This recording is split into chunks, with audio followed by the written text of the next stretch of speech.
단추에 대한 거부감에서 아이폰이 나왔다. 단추에 대한 거부감에서 아이폰이 나왔다라는 제목으로 하나님 말씀 증거하도록 하겠습니다. 오늘은 열매 이야기입니다. 우리가 그 식물, 나무 전문가가 아닌 이상 나무를 딱 보는 순간에 이게 무슨 나무인지 알아맞힐 사람은 많이 없다고 생각합니다. 그런데 어떤 나무가 사과나무인지 알 수 있는 길이 있죠. 열매 보면 압니다. 사과가 매달려 있으면 이거 사과나무구나. 배가 매달려 있으면 이거 배나무구나. 그래서 열매로 알리라, 그런 뜻입니다. 우리 오늘 대비를 보면 두 가지 열매가 있다는 거예요. 육체를 따라 살면 육체의 열매를 맺고 성령을 따라 살면 성령의 열매를 맺는다. 그 육체의 열매는 21절까지 나와 있죠. 19절부터 21절. 이거 읽기만 하겠습니다. 이건 맨날 맺는 거니까 식상하잖아요. 이것도 설명할 것도 없고. 육체의 일은 분명하니 곧 음행과 더러운 것과 호색과 우상 숭배와 주술과 원수 맺는 것과, 맨날 이거 하잖아요. 그죠? 분쟁과 시기와 분냄과 당짓는 것과 분열함과 이단과 투기와 술 취함과 방탕함과 또한 그와 같은 것들이라. 전에 너희에게 경계한 것 같이 경계하노니 이런 일을 하는 자들은 하나님의 나라를 유업으로 받지 못할 것이요. 이거 스킵하겠습니다. 육체를 따라가면 이런 열매를 맺는다는 것입니다. 이거 하나하나 분석하면 좋겠는데 사실 이건 해석이 필요 없죠. 우리가 이미 다 알고 있는 거기 때문에, 너무너무 깊이 죄악에 빠져 있기 때문에. 반면에 성령을 따라 사는 사람은 성령의 열매를 맺는다는 것입니다. 이 성령의 열매는 또 9가지로 나와 있어요. 그런데 헬라어 원문을 보면은 9가지니까 복수가 돼야 되지 않겠습니까? 열매들 이렇게 나와야 되는데 우리 한글 성경과 마찬가지로 단수로 나와 있어요. 열매 이렇게 나와 있다는 것입니다. 그 왜 그럴까요? 제가 볼 때 열매는 하나인데, 성령 열매는 하나인데 9가지 맛이 있다. 이렇게 설명하는 게 좋다고 생각을 합니다. 저는 커피를 되게 좋아하거든요. 커피를 좋아하는데 잠깐만 기침을 좀 하고 하니까 커피가 이게 목을 이렇게 건조하게 만든다고 어떤 의사분이 그러시더라고요. 우리 다니시는 의사분이. 그러면서 커피를 좀 그만 마시래요. 제 낙을 하나 또 뺏어가려고 그러다고요. 근데 대안으로 이렇게 하지 말라 그러는 분보다 더 좋은 건 하지 말라 그러면 대안을 제시하는 거예요. 그래서 오미자차를 갖고 왔더라고요. 그래서 제가 성의를 따져서 이렇게 먹었습니다. 일단 색깔이 너무 좋아요. 빨간 것 같은 게 정말 맛있어 보이더라고요. 딱 마시는 순간에 너무 쉬어요. 이 신맛을 왜 먹나. 근데 보니까 그게 오미자잖아요.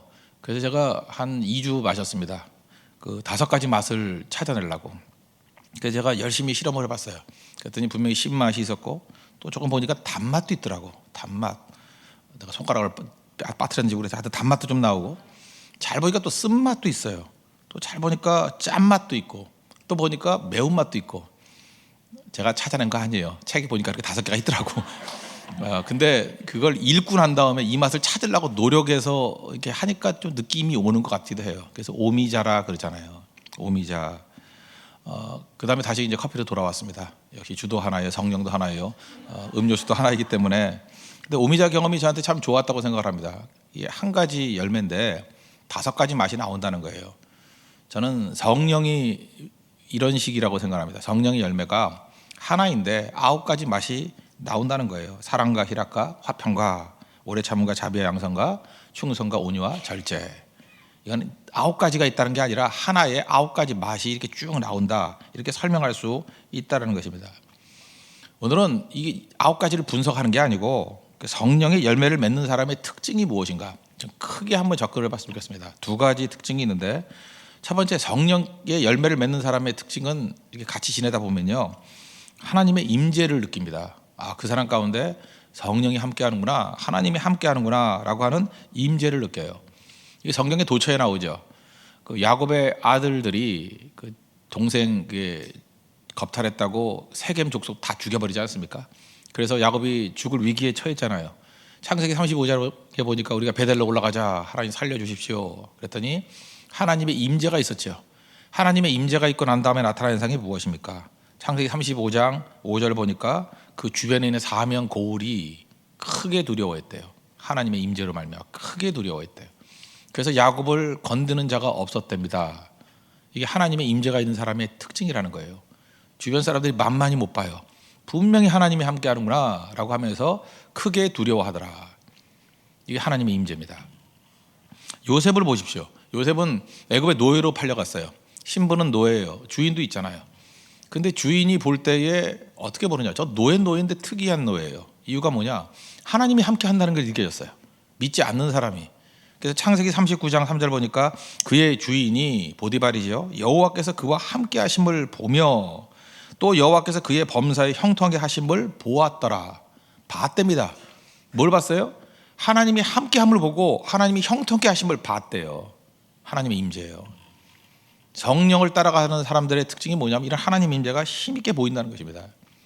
사실 성령이 보이는 게 아니에요. 그 사람에게 임하는 모습이 보이는 거죠.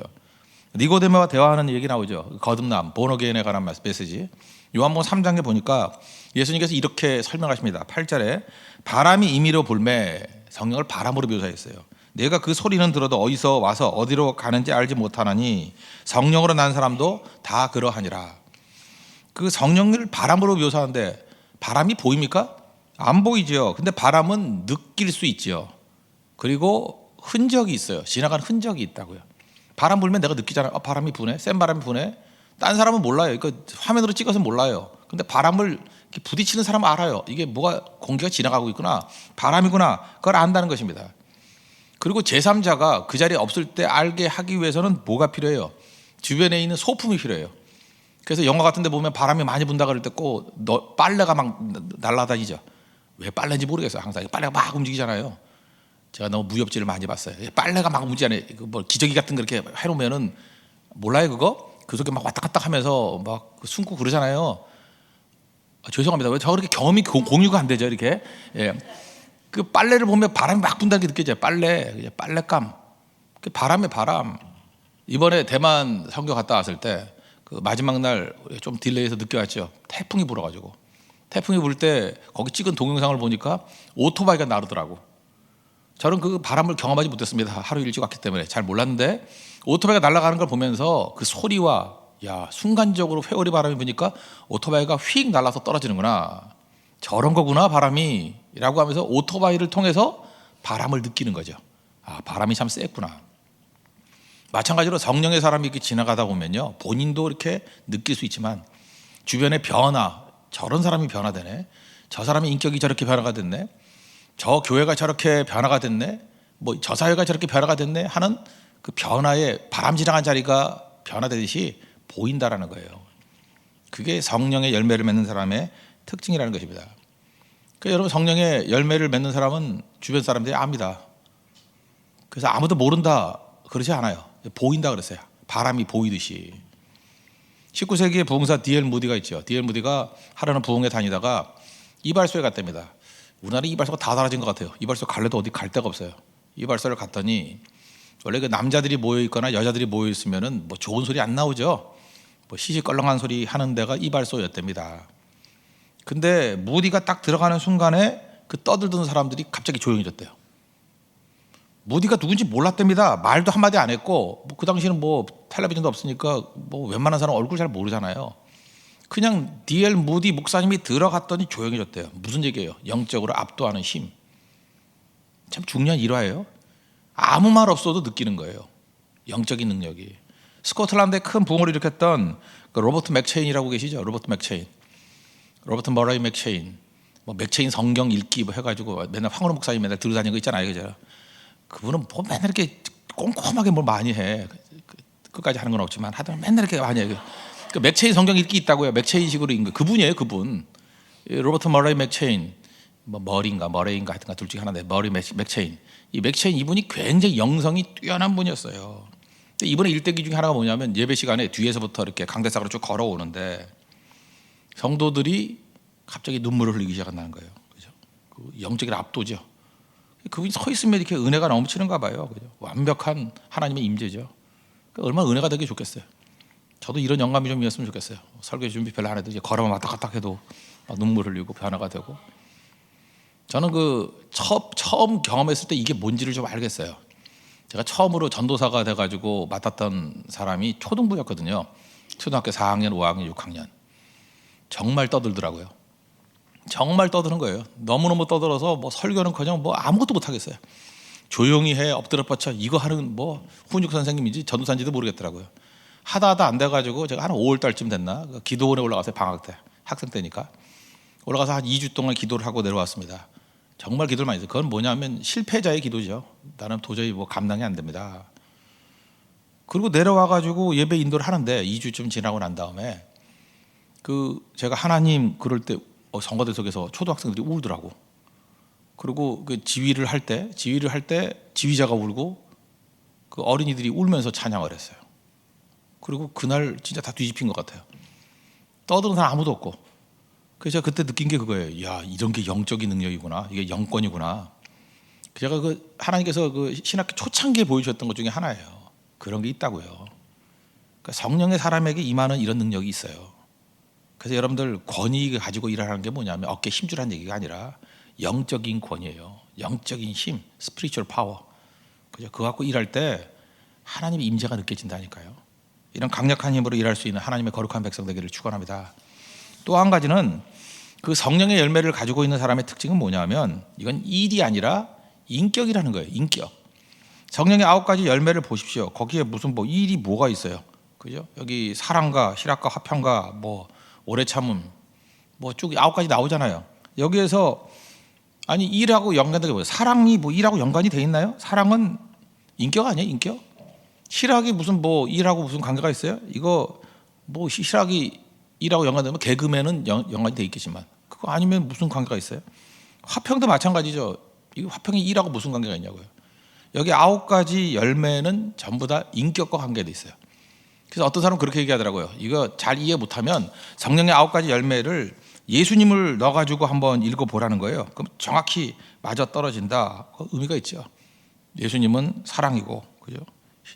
희락이고 화평이고, 예수님의 인격을 그대로 다 묘사한 게 성령의 9가지 열매다 이렇게 얘기를 합니다. 그래서 성령께서 우리와 함께 해주시면 인격의 열매를 맺게 만들어요. 인격의 열매. 이거는 죄의 성품에서 의의 성품으로 변화시키는 인격적인 변화고 그 성령의 능력이 외적으로 드러나는 것도 있어요. 그렇지만 열매는 이건 내적인 거예요. 내적인 것. 내적으로 이렇게 열매를 거두게 만든다는 것입니다. 그래서 성령의 열매를 가지고 일해야만 부작용이 없어요. 첫째, 사랑이죠. 사랑 없이 일하면 상처만 남겨요. 유행가 가사 같네. 사랑 없이 일하면 상처만 남겨요. 반드시 사랑해야 돼. 사랑이 있고 사랑의 열매가 있고 난 다음에 일을 해야 부작용이 없고요. 희락의 열매가 있어야 풍성함이 있어요.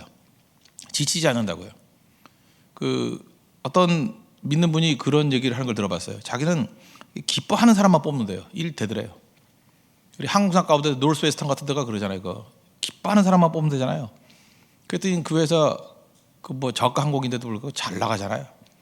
그죠? 그거죠 바로. 그게 제일 중요하다는 것입니다. 이 인격이거든요. 기뻐하는 인격. 성령이 내 안에 내주게 돼 있으면 기뻐하게 돼 있다는 거예요. 성령께서 함께 한다 그러면서 이렇게 맨날 심각한 사람이 문제가 있죠. 이건 인격이에요. 옛날에 어떤 선교단체가 있었는데 선교단체 후보생 자격 요건 1번부터 10번까지 쭉 있었는데 제일 인상적인 게 뭐였냐면 그중에 한 4번인가 5번쯤에 유머 능력이 있어요. 아니 선교사 이렇게 기도 영성 이런 거 다 있고 그다음에 외국어 실력 이런 거 다 있지만 유머 능력이 왜 있어야 되나 궁금하지 않아요? 물어봤더니 왜 선교사가 유머 능력이 있어야 됩니까? 물어봤더니 선교사에게 너무너무 힘들기 때문에 유머 능력 없이 어떻게 버티냐 그게 답이었어요. 그래서 여러분들 보면 여기서 재밌는 사람들 있죠. 유머가 뛰어난 사람들 있죠. 머리가 좋다. 그것도 맞아요. 더 중요한 건 뭐냐면 고난이 많구나. 그게 맞아요. 유머는 고난에서 나온 거예요. 여러분이 부잣집에서 별 문제도 없이 배불리 내일은 어디 가서 쇼핑하나 이런 사람은 유머 감각이 하나도 없어요. 누가 재밌어요? 고난이 많은 사람. 고난을 이길 수 있는 힘이 거기서 나온 거라고. 유머에서. 그래서 유태인들이 고난이 많기 때문에 유태인 유머가 제일 재밌어요. 지금 여러분들 코미디 하는 사람들 보십시오. 제일 웃기는 사람들 보면 한번 얘기 들어봐요. 다 눈물을 흘리면서 얘기해요. 눈물을 흘리면서. 거기서 유머가 나오는 거예요. 희락이죠. 희락. 이건 인격이라고요. 그걸 이겨낼 수 있는 힘. 9가지 다 그렇게 설명할 수 있어요. 그러므로 성령의 열매라는 건 뭐냐 하면은 어떤 난관이에요. 난관과 어려움 또는 내적으로 불안과 두려움을 직면하고 뛰어넘을 수 있는 인격을 말하는 거예요. 신앙생활에서 제일 큰 대적이 뭔지 아십니까? 신비주의예요. 신비주의는 뭐냐 하면 현실과 부딪히지 않는 거예요. 그냥 어려운 문제 있으면 도망쳐 버리는 거예요. 회피해 버리는 거예요. 그럼 밤낮 기적만 바래요. 성경에서 다윗이 왜 중요한지 아십니까? 다윗의 평생의 삶 가운데 단 한 번도 기적이 없었어요. 엘리야는 뭐 기적 많았잖아요, 그죠? 뭐 나중에 자기도 뭐 하늘로 구름 타고 올라가 버리고 그렇잖아요. 무슨 뭐 까마귀가 뭐 먹을 거 갖다 주기도 하고. 근데 기적이 없어요. 다윗 잠깐 기적이 전혀 없는데 그의 고난이 얼마나 많았습니까? 그거를 하나님에 대한 믿음을 가지고 극복해 나가는 거예요. 그건 인격적인 믿음이에요. 성령의 열매는 바로 그런 거라고요. 그래서 여러분 삶 가운데 지금 어려움과 불안과 또 두려움 이런 것들이 왔을 때 부딪혀서 이길 수 있게 만드는 힘. 그러니까 다시 보세요. 사랑이 그게 가능하게 만드는 거고요. 희락이 가능하게 만들고 화평이 그게 가능하게 만들고 오래 참음 이거 가는 거 아니에요? 끝까지 버티고 나가는 거 아니에요? 자비, 양성, 충성, 온유, 절제 다 그런 거라고요. 이 9가지 열매가 있어야 끝까지 가요. 한마디로 가면 에메스, 성실성, faithfulness 끝까지 갈 수 있어요. 끝까지. 성령의 열매는 바로 그런 거라는 것입니다. 그래서 난관을 난관으로 여기지 않고 극복해내요. 이걸 로마서 8장 28절 표현에 의하면 합력하여 선을 이룬다고. 마이너스를 플러스로 바꿔버려요. 온디드 힐러. 온디드 힐러. 상처 입은 치유자. 상처가 오히려 치유자로 바뀌어버려요. 마이너스가 플러스로 바뀌어버린다고. 오늘 예증 하나 든다 그러면 스티브 잡스. 스티브 잡스는 의사들이 그럽니다. 단추 공포증이 있었대요. 그래서 단추 공포증이 뭐냐? 이건 정설은 아니에요. 여러 가지 이야기가 있는데 어렸을 때 단추를 콧구멍에 집어넣어가지고 빠지지가 않았대요. 이건 정설은 아니에요. 누가 그렇게 얘기 써놓은 게 있어요. 그래서 그때부터 단추 공포증이 생겼다. 제가 옛날에 저하고 같이 다녔던 간사 한 명이 있었는데 그 사무간사가 그 친구가 이제 농촌에 있을 때 어렸을 때 콩 있죠, 콩을 콧구멍에 집어넣었대요. 근데 이게 잘못 넣어가지고 안 빠지는 거예요. 안 빠지는데 이게 코 속에 들어갔더니 거기에 습기가 많잖아요. 이게 계속 부풀어 올라가지고 더 안 빠지는 거예요. 그래서 그 뭐 읍내까지 나오는데 뭐 한 4시간 걸리는 그런 시골에 살았대요. 강원도에 사는 애인데 가가지고 의사가 내 의사 평생 이 콧구멍에 콩 들어가가지고 안 빠진 거 처음 봤다고. 그래서 다 빼놓은 거 사진 찍은 걸 봤더니 거기서 싹이 텄어요. 하도 오래 있어가지고. 그래서 그 친구 지금도 뭐 콩 잘 안 먹는 것 같아요. 콩 그러면 뭐 제가 농담을 그래요. 콧구멍에 넣을까 그러면 막 까무러쳐. 숨도 못 쉬고 죽을 뻔했대요. 그때 이게 들어가가지고. 그러니까 그 스티브 잡스가 아마 그런 아픔이 있었던가 보죠. 그래서 그는 스티브 잡스 입었던 옷 중에 단추 있는 옷 봤어요? 항상 옷다리는 터틀넥, 그죠? 청바지도 그 지퍼래요. 단추 아니래요. 아니면 찍찍인지 하여튼 모르겠는데 단추에 대한 거부감 이게 엄청났거든요. 근데 거기서만 모르지 않죠. 컴플렉스만 모르지 않죠. 그래서 그 월스트리트 저널에서는 이렇게 써 있는 거를 제가 읽어봤어요. 그의 창의적인 아이디어, 스티브 잡스의 창의적인 아이디어는 시장성에 근거한 것이 아니라, 그죠? 컴플렉스에 근거하고 있다고. 단추를 너무 싫어하는 것. 거기서 휴대폰에 단추가 다 사라져버리는 아이폰이 나왔대요. 단추 딱 하나 있죠, 밑에. 그것도 단추 같지도 않은 거, 하얀 거에서 눌러도 어딘지 모르고, 그죠? 그러니까 창의적인 게 거기 나온 거죠. 컴플렉스에서 머무르지 않잖아요. 그걸 직면해서 극복해서 오히려 아이디어 상품을 만들어낼 버리잖아요. 굳이 얘기한다 그러면 육적으로 얘기한다면 이런 거라는 거예요. 성령이 우리 가운데 역사에서 인격으로 존재하게 되면은 다 문제예요. 불안이고 두려움이고. 근데 그것 때문에 더 가요. 그것 때문에 더 풍성해지고. 야곱 집안도 보십시오. 어려움이었잖아요. 그죠? 세겜 족속들 뭐 공격해가지고 멸절의 위기 가운데 놓였는데 그것 때문에 더 좋은 곳으로 가죠. 베델로 올라가자 그러고 하나님께 두려움을 주시고 하나님의 함께함을 느끼고. 요셉을 보십시오. 그의 삶의 모든 어려움과 불안과 두려움이 다 합력하여 선을 이루시는 모습이 되잖아요. 하나님이 악을 선으로 변화시켰다. 이게 성령입니다. 그래서 성령의 사람만 되면 돼요. 그러면 전천후예요. 겁날 게 하나도 없어요. 평탄하게 가면 더 빨리 가는 거고, 어려움이 있더라도 우리 미소 지을 수 있어요. 저 사람이 성령과 함께 저거를 멋지게 변화시킬 거야. 무슨 포비아 뭐 이런 게 나오죠. 단추, 공포증, 뭐에 대한 공포증.